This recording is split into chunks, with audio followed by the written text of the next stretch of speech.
बोलो कौन से शेयर की बात कर रहे हैं आज दोस्तों?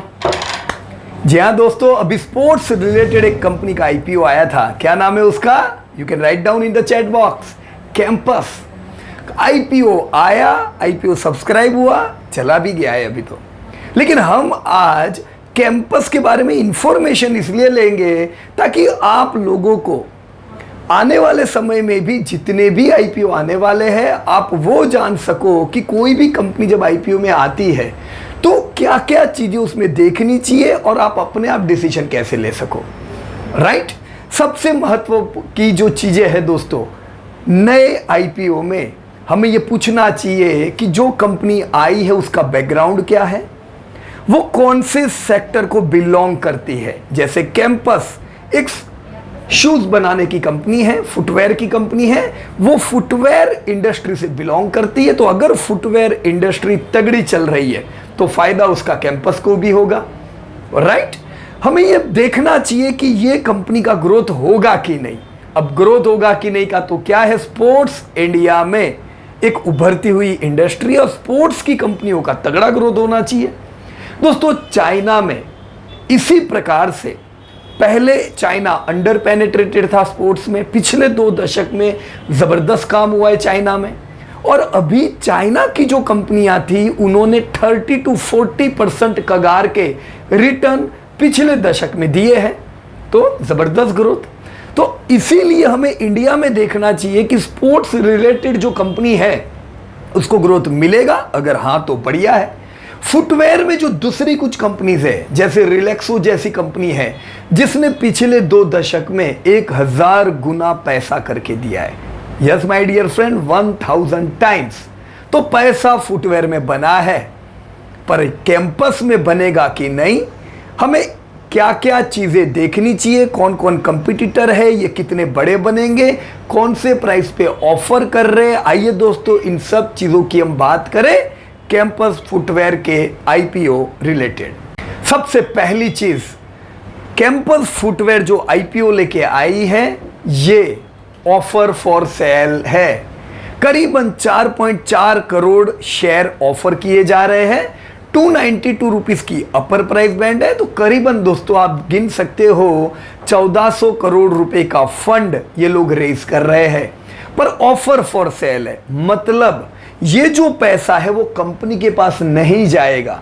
ये जो पैसा है ये पुराने स्टेक होल्डर आप लोगों को दे रहे शेयर। तो ये 14,000 करोड़ जाएगा पुराने अपने खुद के प्रमोटर्स के पास, और कुछ उनके साथ निवेशक है जिन्होंने कुछ 50-55 रुपए पे ही कुछ साल पहले निवेश किए हुए थे, पर कंपनी ने ग्रोथ किया, इसका फायदा भी ये लोग लेंगे। वो 50 रुपए में लिए हुए हैं, आप इसको करीबन 300 रुपए में अगर आईपीओ भरा है तो लेने वाले हो। तो क्या ये बहुत महंगा है? क्या ये कंपनी अच्छी है? ये डिटेल हम अब दोस्तों लेंगे। दोस्तों, सबसे पहले कुछ इंपॉर्टेंट डेटा देख लेते हैं। कंपनी का पेड अप इक्विटी 150 करोड़ का है, 150 करोड़ का इक्विटी।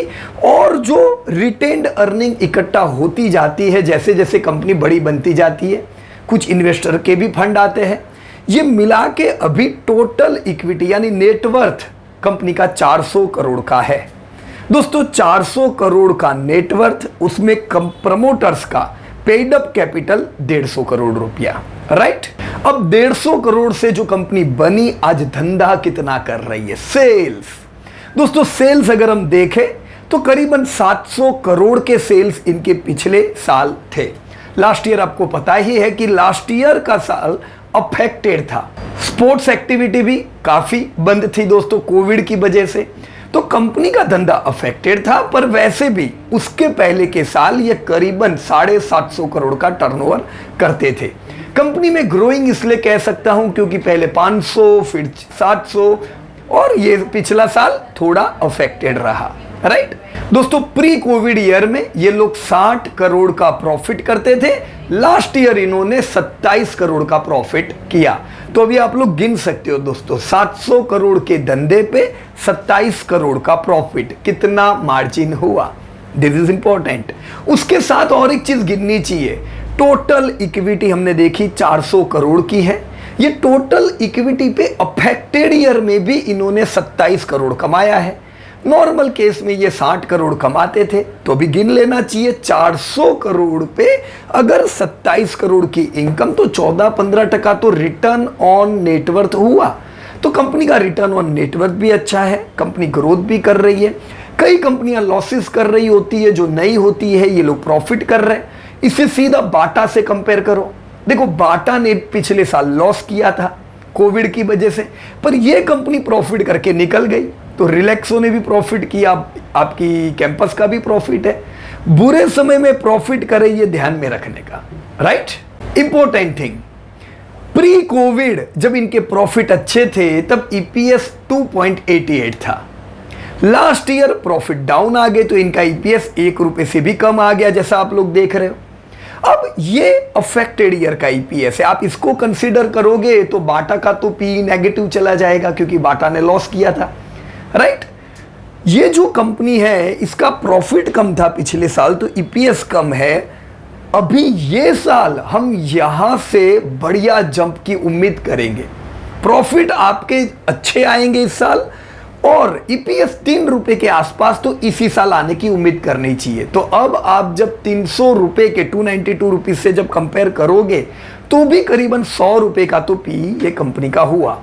तो कोई डाउट नहीं है दोस्तों, जो शेयर है वो महंगा ये लोग दे रहे हैं, पर क्यों महंगा है वो भी हमें देखना चाहिए, वो हम देख लेंगे कुछ समय में, राइट। इंपॉर्टेंट डेटा में एक बुक वैल्यू भी आती है, राइट। जनरली आईपीओ में एनएवी कहते हैं।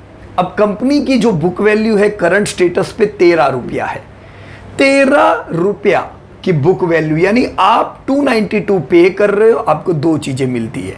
पुराने बिजनेसेस का जो रिटेन्ड अर्निंग है उससे 13 रुपीज मिलता है, तो वो कितना हुआ, ऑलमोस्ट करीबन आप कह सकते हो 20 गुना भाव पे आप लोग ले रहे हो शेयर को, राइट।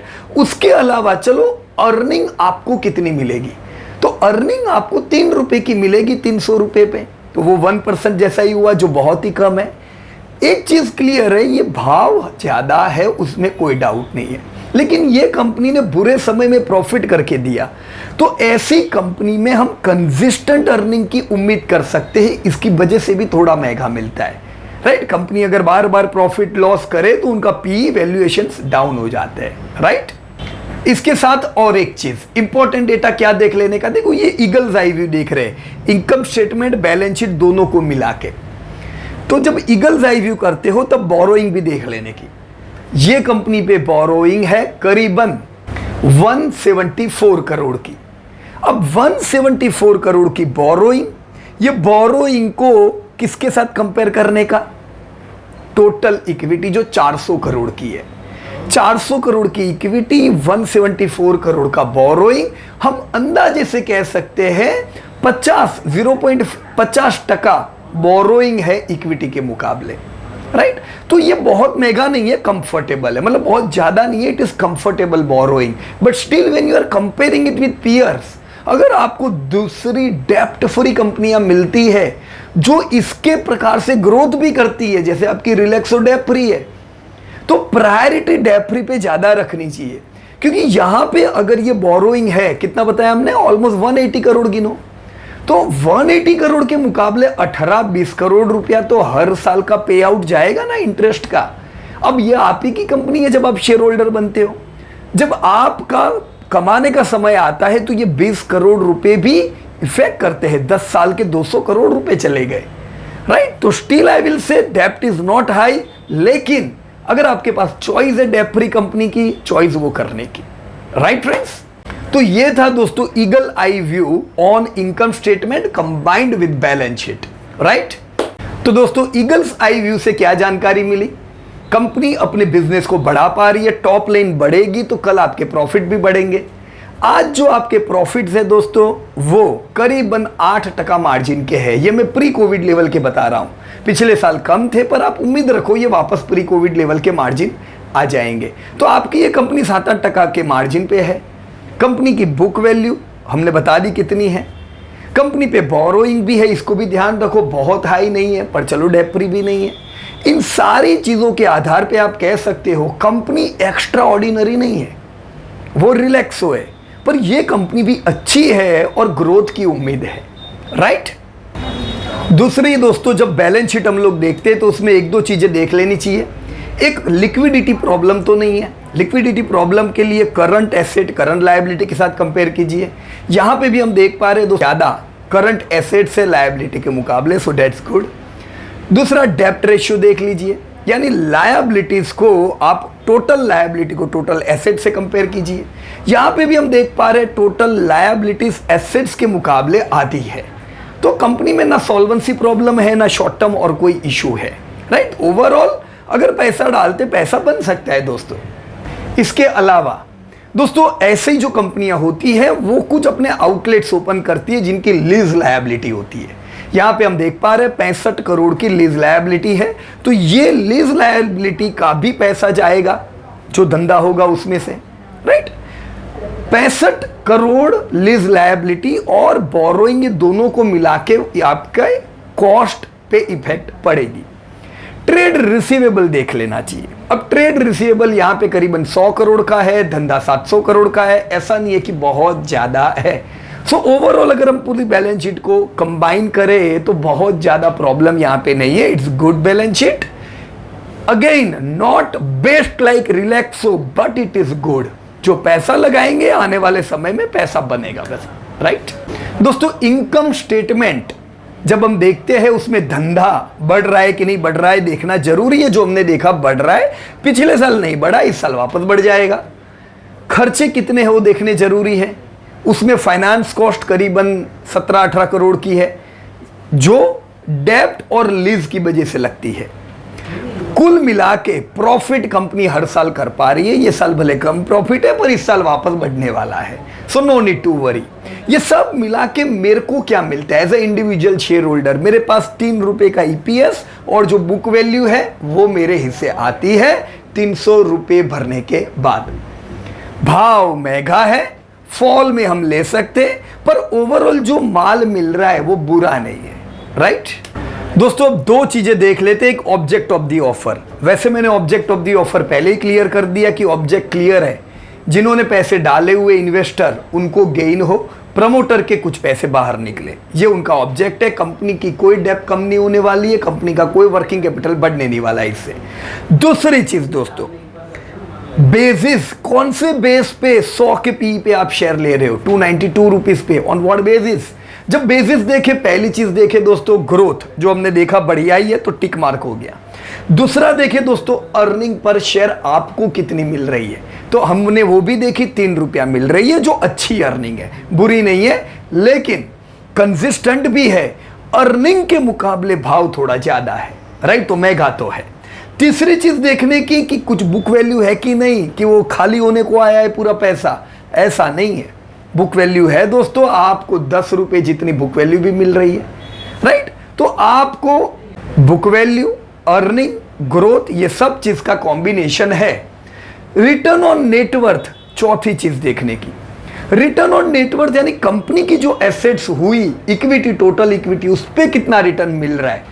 पिछले साल का नहीं अच्छा था क्योंकि प्रॉफिट डाउन थे, but pre Covid 14-15%, this is a good return on net worth दोस्तों, राइट। वैसे हमें एफडी में 6.25% मिलने वाला है, यहां पे ये कंपनी में ऑलरेडी 14% लोग कमा रहे हैं, right. So it's good return on net worth. अब दोस्तों, पैसा भरने से पहले हमें ये चेक करना चाहिए कि ऐसा तो नहीं है कि सब कंपनी अच्छी है ये इंडस्ट्री में। अगर कोई और जगह अपॉर्चुनिटी है तो वहां पे पैसा डालना चाहिए, राइट। तो अब हम पीयर ग्रुप से दोस्तों इसे जरा कंपेयर कर लेते हैं, राइट। दोस्तों, लिस्टेड पीयर से पहले कंपेयर करते हैं। लिस्टेड में भी जो बड़े खिलाड़ी है, दूसरे सब हम बाद में देखेंगे, राइट। तो कैंपस जो आईपीओ लेके आया है, उनका धंधा कितना है 700 करोड़। लिस्टेड 2 खिलाड़ी बड़े हैं फुटवेयर में, वन इज बाटा।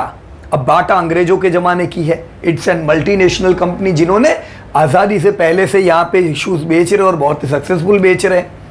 दूसरी कंपनी अपनी कंपनी है, इंडियन कंपनी रिलैक्सो। दोस्तों, let me give you disclosure, Relaxo में हमने बरसों से पैसा लगाया हुआ है, तो आपको शायद ये भी लगे कि ये बार बार रिलैक्सो का क्यों अच्छा बोल रहे हैं।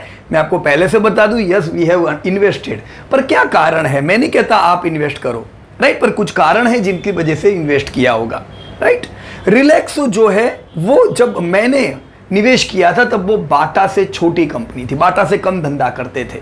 बट जनरली हम लोग ये कहते हैं दोस्तों कि मल्टीनेशनल कंपनीज का ग्रोथ इतना अच्छा नहीं होता है इंडिया में, पर इंडियन कंपनीज अलग अलग सेक्टर में मल्टीनेशनल से ज़्यादा ग्रोथ कर रही है। तो यहाँ पे भी यही हुआ दोस्तों, रिलैक्सो ने बाटा को टक्कर लगा दी और अभी बाटा से रिलैक्सो का टर्नओवर बड़ा हो गया है। I am extremely happy with this. तो सबसे बड़ी कंपनी फुटवेयर में दोस्तों इंडिया में कौन? रिलैक्सो, राइट। रिलैक्सो के मुकाबले कैंपस कितना करती है? 3 गुना कम। तो धंधे में माहिर कौन है? रिलैक्सो है। दूसरे नंबर पे बाटा और तीसरे पे दूसरी कंपनियों के नंबर लगेंगे, उसमें से एक है कैंपस। All right. अब दोस्तों जब आप कंपेयर करते हो कोई भी इंडस्ट्री में, देखो एक बार पैसा लगाएंगे यार अभी अपन ट्रेडर तो है नहीं, राइट। हम पैसा लगाएंगे, हम उम्मीद करेंगे बरसों में जबरदस्त पैसा बनना चाहिए, राइट। अब यहां पे जब आप कंपैरिजन करते हो तो ईपीएस से कंपेयर मत करो, राइट। ईपीएस तो इक्विटी से बनती है, नंबर ऑफ शेयर से बनती है। तो ईपीएस से आपको नहीं पता चलेगा which is best company. Comparison के समय ना ईपीएस देखना चाहिए ना बुक वैल्यू देखना चाहिए। During the comparison what you are supposed to see, return on net worth, right. पहला क्या देखना चाहिए? मार्केट शेयर, धंधा कौन बड़ा करता है। तो बाटा एंड रिलैक्सो आर लीडर। दूसरा क्या देखना चाहिए? ये धंधे के साथ कुछ कमा के दे रहे कि नहीं दे रहे अपने स्टेक होल्डरों को। दोस्तों यहां पे बाटा ने पिछले साल लॉस किया तो they are having negative return on net worth, पर वो पिछले साल की लॉस की वजह से हमें उनको पिछले साल माफ कर दिया, राइट। फिर भी उनका रिटर्न ऑन नेटवर्थ रिलैक्सो जितना नहीं है। रिलैक्सो का रिटर्न ऑन नेटवर्थ 18% का है, जो कि एक्स्ट्रा ऑर्डिनरी है। अगर हम रिलैक्सो को कंपेयर करें कैंपस से, तो कैंपस का रिटर्न ऑन नेटवर्थ अच्छे समय का, प्री कोविड का 14% का है। पिछले साल का उनका 10-11% का है। रिलैक्सो का पिछले साल का हमने बताया 18% है, प्री कोविड पोस्ट कोविड नहीं देखा। So in this parameter you can say Relaxo is at better stage than Campus और इवन बाटा। All right. अब दोस्तों हम देखेंगे कंपनी की इंडस्ट्री के बारे में और ये जहां पे धंधा करते हैं वहां की इकोनॉमी के बारे में। ये देखना बहुत जरूरी है कोई भी कंपनी में। यहां पे ये जो कैंपस है वो भारत में धंधा करती है, तो हमें भारत की इकोनॉमी को देखना चाहिए। अब इंडिया ग्रोथ कर रहा है कि नहीं कर रहा है, डेटा दोस्तों आपके सामने है। यूएस एक लीडिंग इकोनॉमी बनी, क्यों? क्योंकि उन्होंने ग्रोथ तगड़ा किया 20वीं सदी में। जापान ने बढ़िया ग्रोथ किया, जापान दूसरे नंबर की इकोनॉमी बन गई, राइट। अभी चाइना ने जबरदस्त पिछले 20-25 सालों में ग्रोथ किया, उनका और हमारा जीडीपी एक जितना था, पर हमने वो समय पे वो काम नहीं किए जो होने चाहिए थे। चाइना ने वो काम किए और चाइना आज वर्ल्ड की दूसरे नंबर की इकोनॉमी बन गया, राइट। आने वाले समय में क्या उम्मीद है? इंडिया 21वीं सदी का लीडर है दोस्तों ग्रोथ में। इंडिया बहुत ही तगड़ा ग्रोथ कर रहा है। आप एस्टिमेट देख सकते हो, ये हमारे नहीं है, ये वर्ल्ड बैंक के है।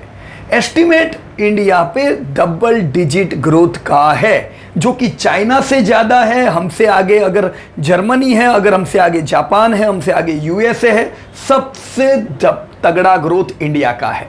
अगर इनका ग्रोथ अच्छा था तो इनकी कंपनियां बड़ी बनी। हम जानते हैं जापान की कंपनियां बहुत बड़ी है दोस्तों। यूएस की अगर आप नाइकी देखो तो नाइकी किधर की company? US world number 1 company है दोस्तों फुटवेयर में। क्यों वो नंबर 1 बनी? क्योंकि वो इकोनॉमी में दम था, इकोनॉमी बड़ी, नाइकी को फायदा हुआ। इनफैक्ट चाइना की कुछ कंपनियों को चाइना के ग्रोथ से फायदा हुआ। इनकी फुटवेयर की जो कंपनी है दोस्तों, वो फुटवेयर की कंपनी ने जबरदस्त ग्रोथ किया है पिछले 2 दशक में। अब बारी दोस्तों इंडिया की है। इंडिया अगर ऐसे ही डबल डिजिट से ग्रोथ करने की उम्मीद पे खरा उतरता है तो दोस्तों ये जो नेक्स्ट चार्ट आप देख रहे हो, भारत 70वें नंबर पे था, 70 1990 के आसपास। दोस्तों हमें होना चाहिए था दूसरे नंबर पे हमारी पॉपुलेशन के हिसाब से, but we were underperforming, ये हमें कबूल करना पड़ेगा। लेकिन आप देख सकते हो पिछले 21वीं सदी में जब भारत ने पैर रखा, 21वीं सदी में भारत ने अपने अंदर जो छुपी हुई विशेषताएं थी उसको बाहर निकाली एंड इंडिया ने अपने स्टेजेस क्लियर करना चालू किया। इट इज एस्टिमेटेड आने वाले इसी दशक में इंडिया 5वें नंबर पे जाएगा। हम तीसरे नंबर पे आएंगे दोस्तों, जापान को भी ओवरटेक करके। 1947 के लिए, 1947 पे आज़ाद हुए दोस्तों, हम लोग 2047 के लिए काम कर रहे हैं। राइट। 2047 तक ये उम्मीद है भारत विश्व की नंबर 1 कंट्री बन सकती है दोस्तों। तो सबसे बड़ी कंपनियां कौन से देश की होगी? आज अगर यूएस की है, चाइना की बन रही है, कल भारत का ग्रोथ होता है, भारत की कंपनियों को जबरदस्त फायदा होने वाला है। Right friends. अब दोस्तों जीडीपी बढ़ती है तो इसकी सीधी इफेक्ट होती है कंजप्शन पे। भारत का प्राइवेट फाइनल कंजप्शन यानी जो हम कंज्यूम करते हैं, आप 1991 के डेटा देख सकते हो, जो कुछ भी नहीं था क्योंकि जीडीपी नहीं था। जैसे जैसे जीडीपी ग्रोथ हुआ आप देख सकते हो कैसे कंजप्शन बढ़ता गया दोस्तों। भारत की ये खूबी है दोस्तों, 60% हम लोग कंज्यूम कर लेते हैं टोटल। हम चाइना से भी बढ़िया डोमेस्टिक कंज्यूम करते हैं। इससे ये फायदा होता है कि हम डिपेंड नहीं होते दूसरे देशों पे। प्राइवेट फाइनल कंजप्शन ग्रोथ होता जा रहा है जैसे जीडीपी बढ़ता जा रहा है। उसके साथ ही दोस्तों जीडीपी पर कैपिटा यानी हमारी इंडिविजुअल इनकम जो दोस्तों बहुत ही लो थी। 2015 में आप देख सकते हो इंडियंस की इनकम इंडिविजुअली ₹1,00,000 थी खाली। दोस्तों इतना तो कुछ डेवलप कंट्रीज के लोग प्रीमियम भरते हैं इंश्योरेंस का, कुछ नहीं थी हमारी। ये ग्रोथ होते होते अभी 1,80,000 पहुंची है। ये ग्रोथ इंडिया का सबसे बढ़िया है दोस्तों। इसी के हिसाब से ये उम्मीद है 2025 तक इंडियंस की इनकम करीबन ₹2.5 लाख होने वाली है। तो इसे ये समझना चाहिए दोस्तों कि जब हम लाख कमाते थे तब हम कितना कंज्यूम करते थे, हम 2.5 लाख होंगे हम कितना कंज्यूम करेंगे। कंजप्शन का फायदा इंडिया में जो कंपनियां काम करेगी उनको होने वाला है। आपकी इंडियन कंपनीज रिटेल में जबरदस्त बूम करेगी दोस्तों इसकी इफेक्ट 6 पॉइंट की वजह से जबरदस्त होगी आने वाले समय में। पहली चीज दोस्तों, demographic dividend of India. India youngest country है पूरी दुनिया में मेजर इकोनॉमी में, और हम यंगेस्ट रहने वाले हैं आने वाले 20-25 साल। तो ये यंग कंट्री का फायदा क्या होता है दोस्तों? High productivity.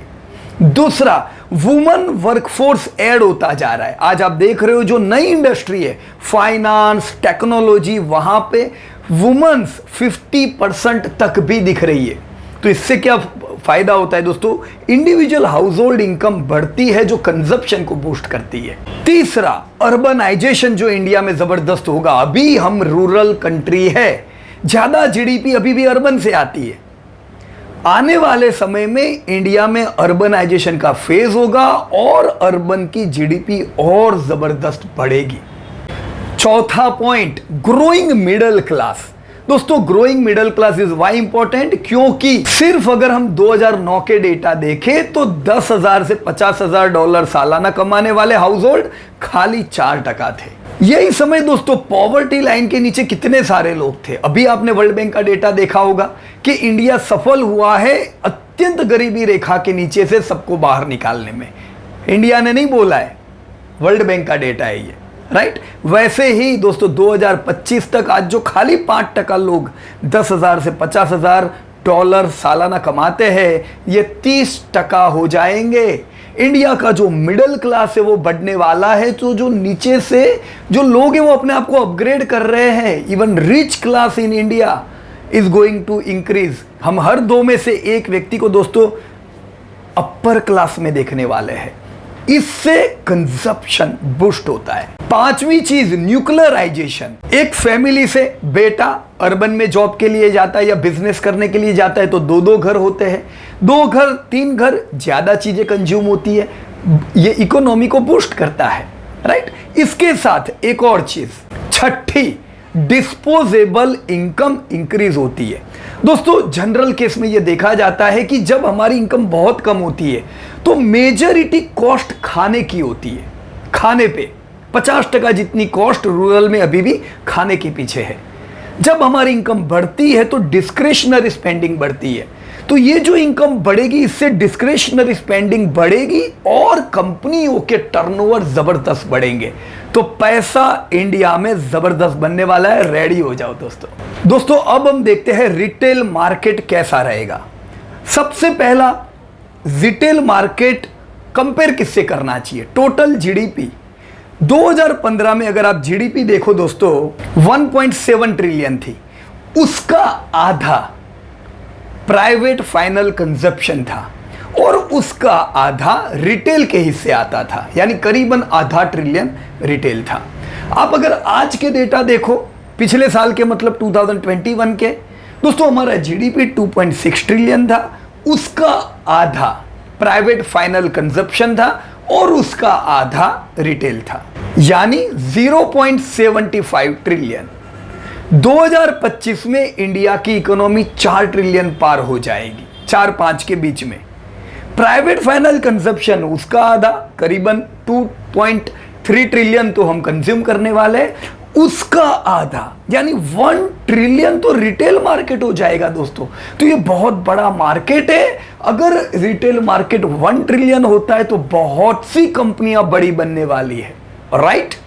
अगर दोस्तों इसी चित्र को आप यूएस चाइना से कंपेयर करो, जैसे उनकी इकोनॉमी 20-19 ट्रिलियन है दोस्तों, उनका जो रिटेल है वो इंडिया की टोटल इकोनॉमी से बड़ा है, करीबन 5 ट्रिलियन उनका रिटेल का टर्नओवर है दोस्तों। इसी प्रकार से इंडिया का जब जीडीपी बढ़ता है, रिटेल सबसे फास्टेस्ट ग्रोइंग सेक्टर होगा। तो रिटेल को अगर बारीकी से देखें तो रिटेल 2 पार्ट में डिस्ट्रीब्यूट होता है, एक नीड बेस, एक डिस्क्रिशनरी।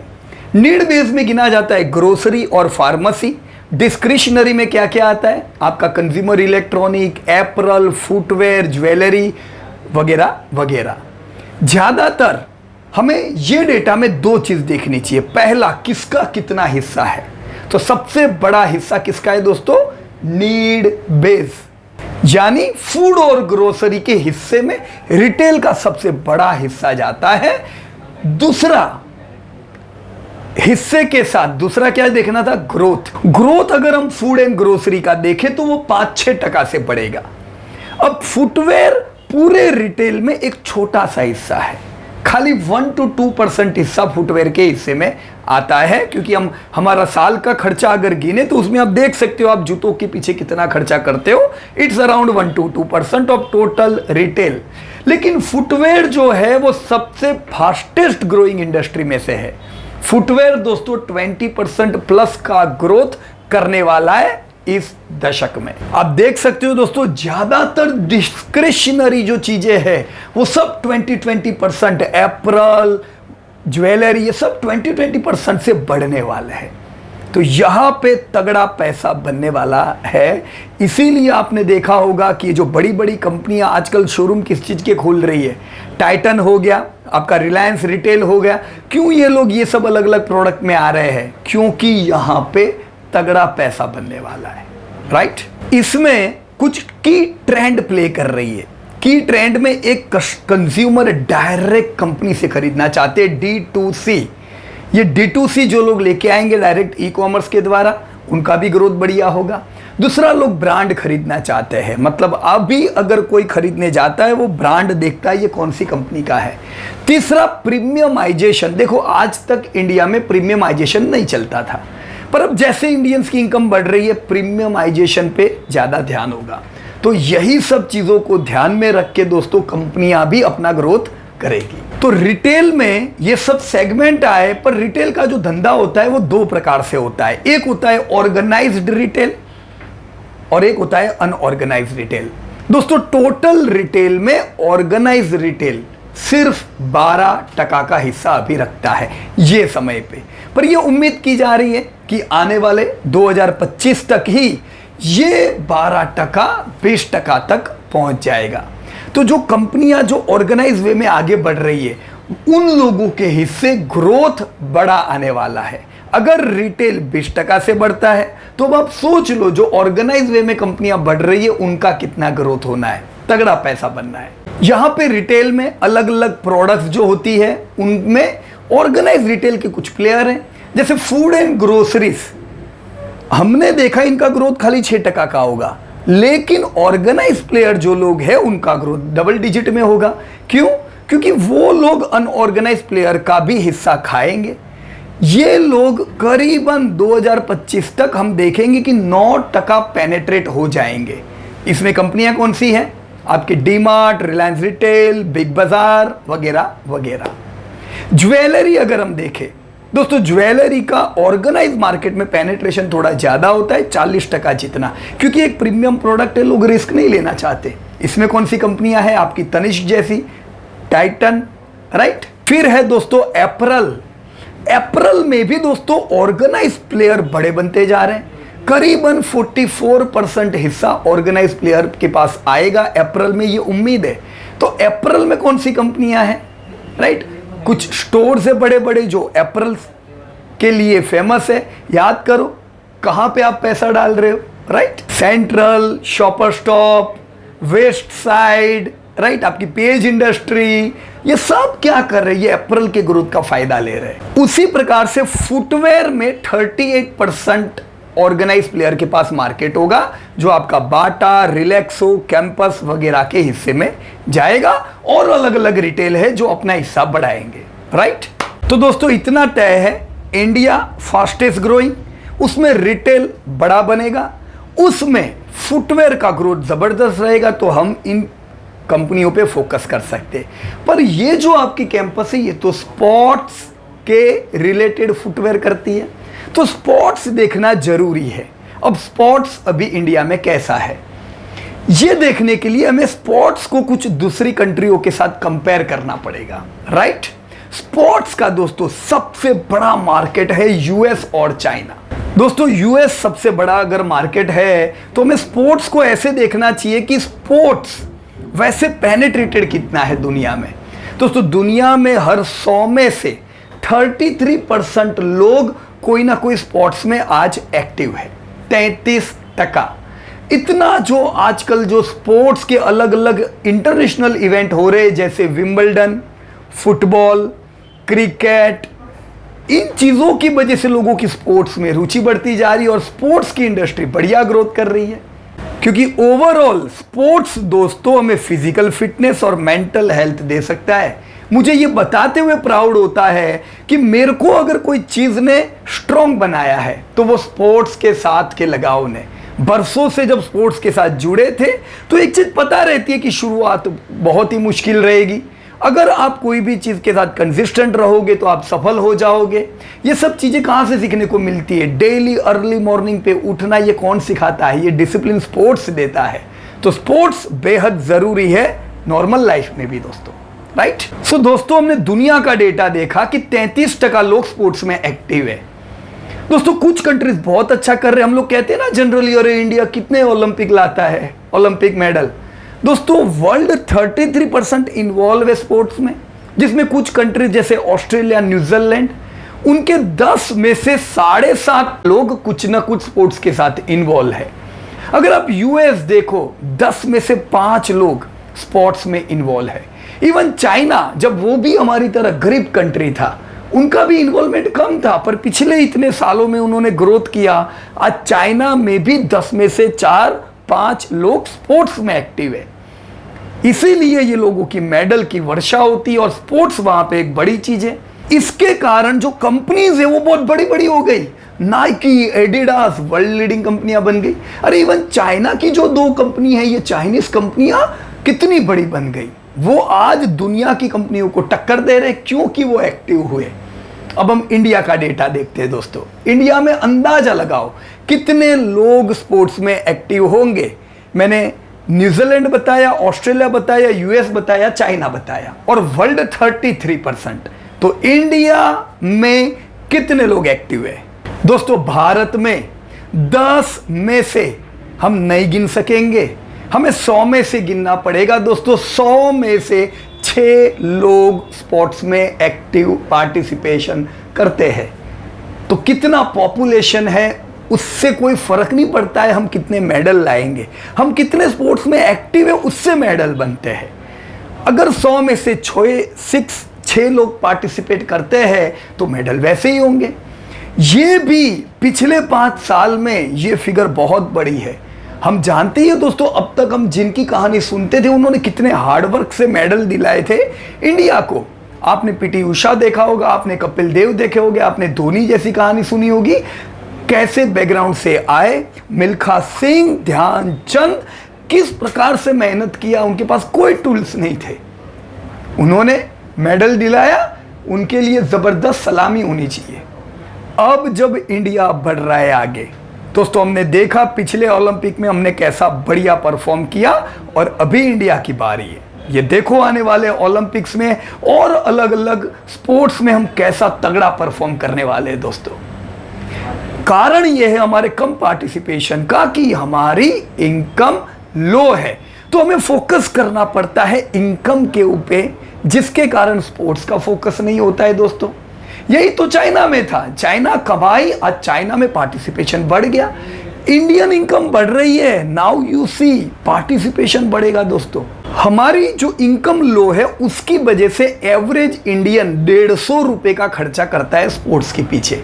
इसे हम अगर यूएस से कंपेयर करें, वो हमसे 10 गुना ज्यादा पर हेड हमसे ज़्यादा खर्चा कर रहे हैं, चाइना हमसे 5 गुना ज़्यादा खर्चा करता है। क्यों? Because yes now they have started earning, और उनका फोकस है। हमने देखा दोस्तों अभी पिछले 4-5 सालों में हमारा फोकस स्पोर्ट्स पे हाई है, और जस्ट अभी आज मैं ये प्रेजेंटेशन दे रहा हूं दोस्तों, पिछले 3-4 दिन पहले आपने देखा होगा बेंगलोर में एक बड़ा ओपनिंग हुआ है स्पोर्ट्स से रिलेटेड। आप देखोगे अलग अलग जगह पे इवेंट चल रहे हैं, खेलेगा इंडिया, राइट। तो ये सब चीज़ें क्यों? यस, इससे स्पोर्ट्स की इंडस्ट्री भी बड़ी होगी और स्पोर्ट्स भी उभर के आएगा दोस्तों। चाइना ने पिछले 2 दशक में उनकी स्पोर्ट्स और उनकी स्पोर्ट्स रिलेटेड कंपनियों ने 20 से 25% का धंधे में वृद्धि की है। इंडिया में भी ग्रोथ बढ़िया है दोस्तों। हमने पिछले दशक में 15% कगार से स्पोर्ट्स रिलेटेड प्रोडक्ट्स को बढ़ते हुए देखा है। आने वाले 10 साल में हम उम्मीद रखेंगे चाइनीज कंपनियां 12% से ग्रोथ करेगी, इंडियन कंपनीज 15% से ग्रोथ करेगी। तो ग्रोथ यहां पे मिलना है तगड़ा दोस्त। इंडिया चाइना दोनों हाईली पॉपुलेटेड, तो चाइना वर्ल्ड नंबर 1 है फुटवेयर प्रोडक्शन में, इंडिया दोस्तों वर्ल्ड नंबर 2 है फुटवेयर प्रोडक्शन में। हम कम नहीं है, प्रोडक्शन हम करते हैं, अब इनकम बढ़ेगी, हम प्रीमियमाइजेशन पे आएंगे दोस्तों। चाइना होम है वर्ल्ड की कंपनियों का, पर वहां की घरेलू कंपनियां बहुत बड़ी बन गई पिछले 20 सालों में। इंडिया भी होम है वर्ल्ड लेवल की कंपनियों का, नाइकी, एडिडास, पूमा सब माल बेचते हैं। कुछ यहां पे मैन्युफैक्चर करते हैं, कुछ इंपोर्ट करते हैं। इंडियन कंपनीज रिलैक्सो, बाटा मल्टीनेशनल पर चलो इंडिया में बरसों से है, खादिम, आपकी कैंपस, ये सब कंपनियां भी बढ़ रही है दोस्तों। चाइना की एंटा कंपनी दोस्तों 25% कगार से 5 साल में धंधे बढ़े। फीला, आपने उनकी ब्रांड का नाम भी सुना होगा। दूसरी उनकी ली निंग कंपनी 15% की ग्रोथ से पिछले 5 साल में बढ़े हैं। तो ग्रोथ हाई है स्पोर्ट्स फोकस के कारण दोस्तों। अभी के मार्केट के अगर हम देखें तो तीसरे और चौथे नंबर पे आपकी चाइनीज कंपनियां आ चुकी है, जो पहले टॉप 5 में नहीं थी। पहले थी नाइकी, एडिडास, पूमा, अभी पूमा चली गई नीचे। पहले 2 नंबर पे नाइकी, एडिडास, फिर आती है आपकी एंटा और चौथी ली निंग। दोस्तों इनका मार्केट कैप 3 लाख करोड़ का, ये दोनों कंपनियों का। और इंडिया की हमारी अभी की जो सबसे बड़ी कंपनी है आपकी रिलैक्सो, उसका मार्केट कैप 3 लाख करोड़ छोड़ो 30,000 करोड़ का है। तो कितनी ह्यूज गैप है। अभी इंडियन कंपनी सबसे बड़ी Relaxo 30,000 crore, and we are going towards just like एंटा 3 lakh crore. That's a huge gap which is suppose to be filled in next 10-20 years friends. दोस्तों नाइकी का मार्केट कैप रिलायंस इंडस्ट्री जितना है, राइट। तो अभी हमें बहुत लंबी सफर तय करनी है। स्पोर्ट्स में 3 प्रोडक्ट बिकती है, एपरल, फुटवेयर एंड गियर्स। उसमें सबसे बड़ा धंधा स्पोर्ट्स में फुटवेयर का है। और आपकी ये जो कंपनी है कैंपस, वो कौन सी है? स्पोर्ट्स और फुटवेयर की, राइट। फुटवेयर का स्पोर्ट्स में ग्रोथ 21% का दोस्तों आने वाले दशक में होने वाला है। तो huge growth you can expect from this type of companies. इसी फुटवेयर में सबसे बड़ा हिस्सा कैजुअल फुटवेयर का होता है और सबसे छोटा हिस्सा स्पोर्ट्स का आता है। तो कैजुअल का मार्केट सबसे बड़ा है, पर ये सब मार्केट 20% से ग्रो होने वाले हैं। तो दोस्तों इंडिया की फुटवेयर इंडस्ट्री अभी 72,000 करोड़ की है और ये 2025 तक लाख करोड़ की पार होने वाली है ये पूरी इंडस्ट्री, राइट। फुटवेयर में नंबर ऑफ पेयर्स 12% से ग्रोथ करेंगे, पर सेल्स 20% से बढ़ेगा ड्यू टू प्रीमियमाइजेशन। अब आने वाले समय में आप महंगे जूते खरीदोगे। दोस्तों इंडिया में और चाइना में इंडिया में और चाइना की पॉपुलेशन कंपेरेटिव है, पर नंबर ऑफ पेयर इंडिया में साल में 260 करोड़ बिकते हैं। अगर हम सेम चाइना को कंपेयर करें तो नंबर ऑफ पेयर 400 करोड़ से ज्यादा बिकते हैं, क्योंकि उनका कंजप्शन ज्यादा है। इंडिया में एवरेज व्यक्ति के पास दो पेयर है, चाइना में 4 पेयर है। यूएस में कंपेयर करो, एक इंडिविजुअल के पास 8 पेयर है। जितने ज्यादा पैसे उतनी ज्यादा पेयर। अब सबसे बड़ी चीज, अगर आज 70,000 का मार्केट लाख करोड़ ये 2-3-4 साल में ही होने वाला है, तो सबसे ज्यादा बिकेगा क्या? सबसे ज्यादा दोस्तों बिकते हैं मास मार्केट के प्रोडक्ट। अभी भी इंडिया में प्रीमियम शूज की बिक्री इतनी ज्यादा नहीं है। 60% टर्नओवर किधर से आता है? मास से आता है।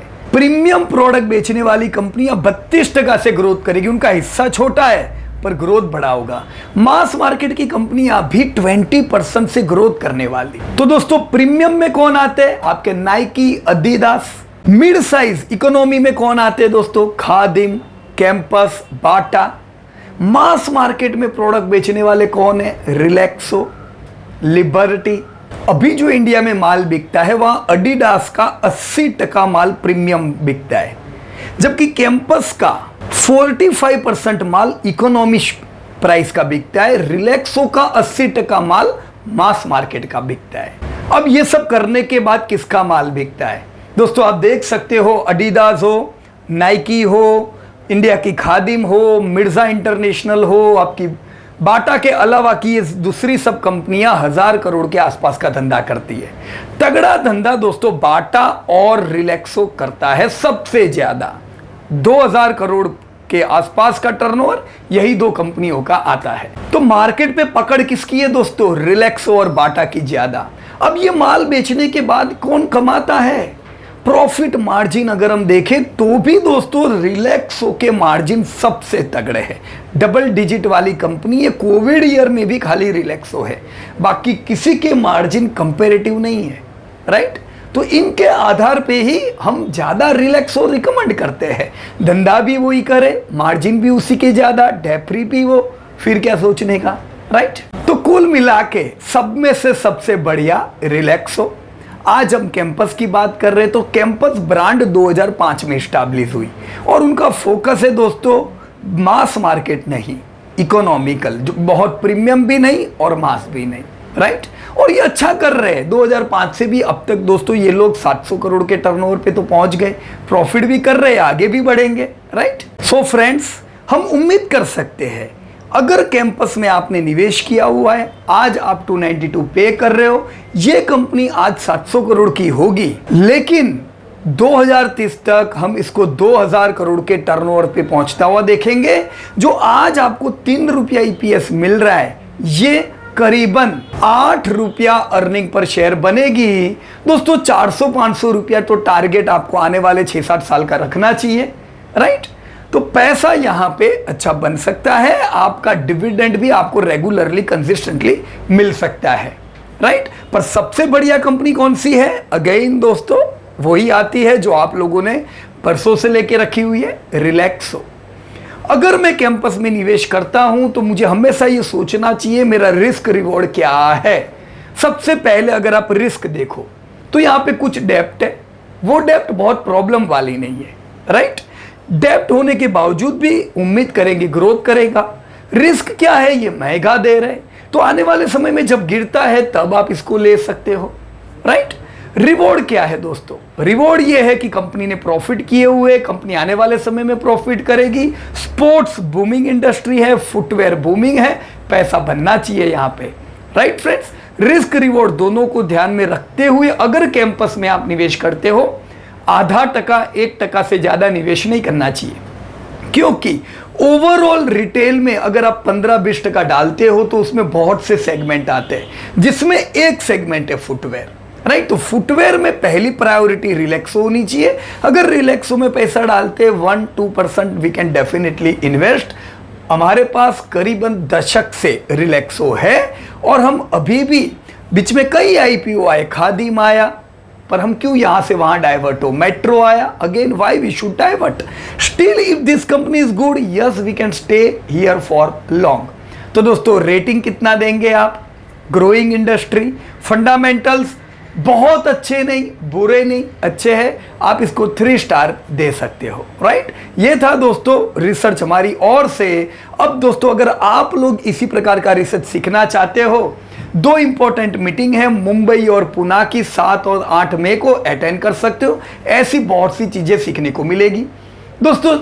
हम वर्कशॉप्स में प्रैक्टिकली ये सारी चीजें सिखाते हैं।